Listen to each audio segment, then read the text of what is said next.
വ്യായാമം ചെയ്യുന്നതിനിടെ യുവാവ് കുഴഞ്ഞു വീണ് മരിച്ചു.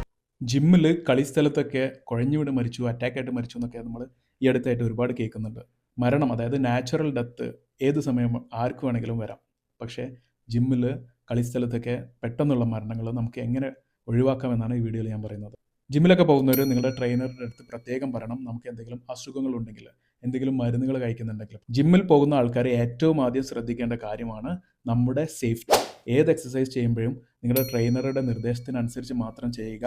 കൃത്യമായ അകലം പാലിച്ചിട്ട് മറ്റുള്ള ആൾക്കാർക്ക് ബുദ്ധിമുട്ടില്ലാത്ത രീതിയിലും നമ്മുടെ സേഫ്റ്റിയും കൂടെ കണക്കിലെടുത്തിട്ട് വേണം എപ്പോഴും എക്സസൈസ് ചെയ്യാൻ വേണ്ടിയിട്ട്. വർക്കൗട്ട് ചെയ്യുമ്പോൾ അല്ലെങ്കിൽ കളിക്കുന്ന സമയത്ത് പെട്ടെന്നുള്ള മരണത്തിന് ഒരു കാരണം നമ്മുടെ ഹൃദയത്തിലേക്കും ബ്രെയിനിലേക്കും ആവശ്യത്തിനുള്ള ഓക്സിജനും ബ്ലഡും എത്താത്തതാണ്. അതുകൊണ്ട് സിവിയർ എക്സസൈസ് ചെയ്യുന്ന സമയത്ത്, എന്തെങ്കിലും ഗെയിംസ് കളിക്കുന്ന സമയത്ത്, സ്പോർട്സ് ആക്ടിവിറ്റിയുടെ സമയത്ത് നമുക്ക് ഹൃദയമിടിപ്പിൽ വ്യത്യാസം തോന്നുകയാണെങ്കിൽ, തലകറക്കം തോന്നുകയാണെങ്കിൽ, നെഞ്ചിനകത്ത് വേദന തോന്നുകയാണെങ്കിൽ നിർബന്ധമായിട്ടും 1 മിനിറ്റോ 2 മിനിറ്റോ റെസ്റ്റ് എടുക്കണം.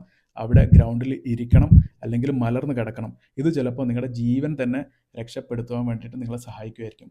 ഈ ഒരു ഇൻഫർമേഷൻ നിങ്ങളുടെ ജിം സുഹൃത്തുക്കൾക്ക്, സ്പോർട്സ് അത്ലറ്റ്സിന്, അതുപോലെ തന്നെ ട്രെയിനേഴ്സിന് ഒന്ന് പാസ് ചെയ്ത് കൊടുക്കുക.